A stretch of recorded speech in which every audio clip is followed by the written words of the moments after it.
I must have worked on this particular mower on my channel over half a dozen times in the last 7 years, and every time I do, I'm always reminded of how wonderful it is to hear a two-stroke engine come to life. Unfortunately, the problem this time is something that I wasn't ready for, and this might make me reconsider my thoughts about a two-stroke lawnmower, and I think you'll understand why by the end of this video.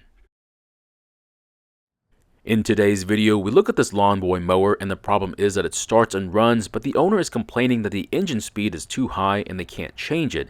Now that doesn't sound like a huge problem, except when they use the self-propel, the higher than normal engine speed forces them to walk faster than they're comfortable with. Now, I'm going to try and repair this mower, but yours might be a little different, so this might not work on yours. If things aren't working out for you, like in the video, please ask about it, and I'll be glad to answer your questions. Before I dive into the issue, I want to try and start it and see the problem for myself. I know that sounds like I don't believe them, but if I see the problem firsthand, I might be able to tell if there's something else going on that's causing the problems they're seeing. If that's the case, it might mean there's a lot more going on here.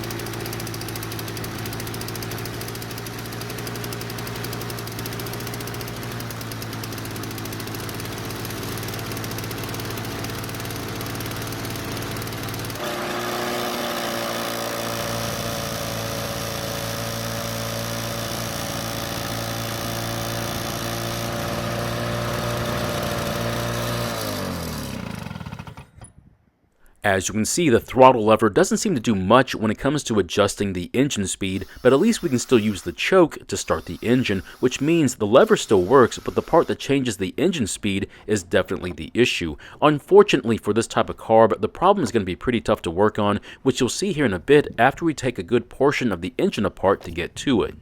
Now, as much as I enjoy using this engine, working on it isn't as easy as I would like it to be. If there was one thing I could change on this particular design is the location of the carb, but if you keep up with the maintenance, you shouldn't have to deal with the carb all that much other than removing the air filter to clean or replace it. The biggest reason it's designed the way it is because it uses an air vane as a governor to keep the engine from over-revving, whereas a 4-cycle uses an internal governor linked to the throttle plate on the carb. This design is a lot simpler, but it has its drawbacks. Once the carb and airbox are off the engine, you can see how the throttle linkage works, and it's a bit more complex than it first appears. The throttle cable moves a slider along a track that pushes against a spring, and at the same time, part of the slider moves a pin to engage the choke arm.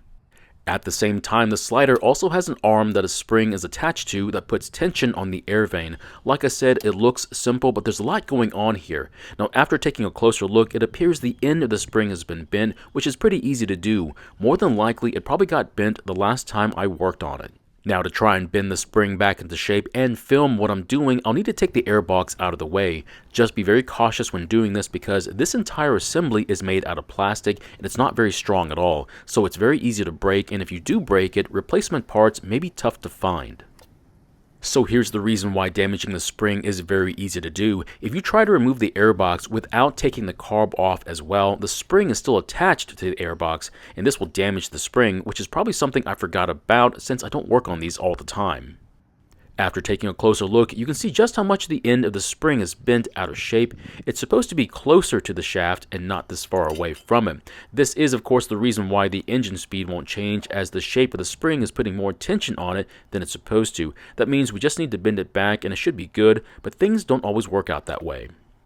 Unfortunately, while trying to bend the spring back into shape, this spring broke, which is not good at all. Luckily, this carb is still available, but from everything I've seen, fixing the original carb is a much better idea than buying an aftermarket one, so I'm going to try to unwind a coil off the spring and make a new end. Now, losing one whole winding off the spring could greatly affect how it works, so this is not what I would call a great idea, but I think it's worth trying before I buy a new carb. If it works, we'll save a lot of time having to wait for the new carb to arrive in the mail. I was able to bend a new end on the spring, but I'm not sure how it's going to work, so there's nothing left to do except reinstall it and try it out. The problem is, if I need to adjust the spring, I'll need to take the whole thing apart again, which, if I'm not careful, I could damage the spring yet again.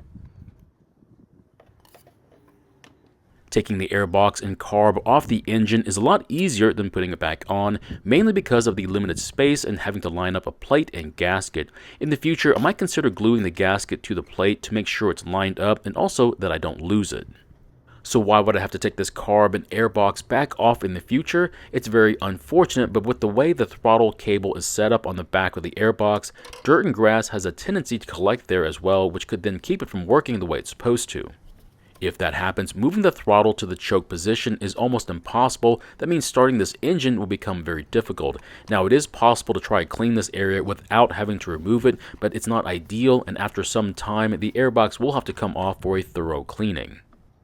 I was so worried about lining up the carb and the airbox that I forgot to connect the throttle cable to the slider on the back of the airbox, but luckily it's not tough to put back on, especially when it's clean. The problem is when it's dirty. Seeing the slider and how the cable attaches to it when it's packed with dirt and grass is the biggest reason why things get hung up and damaged.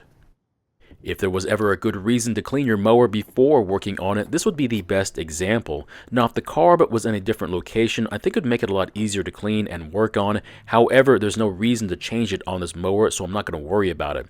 Once we get the top cover back onto the engine, we'll be ready for a test run, and hopefully this works. Otherwise, I might have to adjust the spring.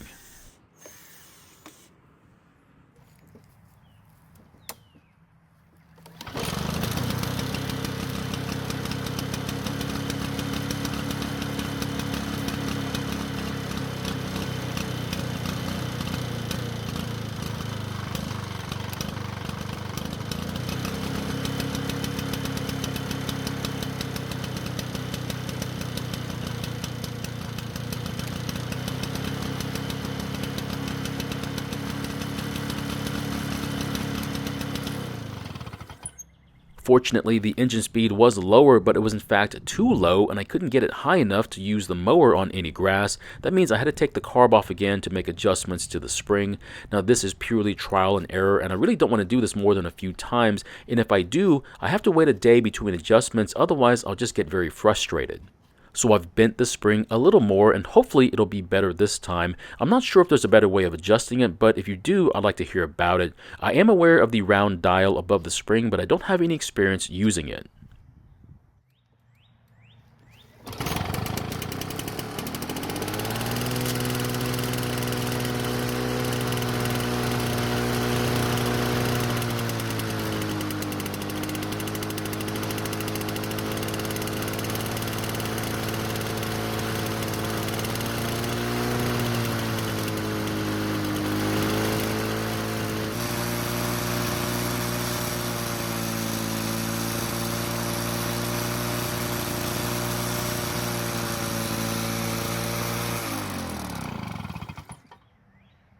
So in the end, it's better, but it's not great. I have high speed and medium speed, but not low speed. I think this will work for right now, but I could use some advice as far as making adjustments to make it better. If you worked on these before and know how to adjust the dial on the governor, I'd like to hear from you, or if you got a better idea, I'd greatly appreciate it. So my question is, would you want one of these two-stroke mowers after seeing what you have to go through to work on one? Thank you for watching. I really do appreciate your time here. Please feel free to ask me any questions about this project or about your own projects, and I hope to see you in the next video.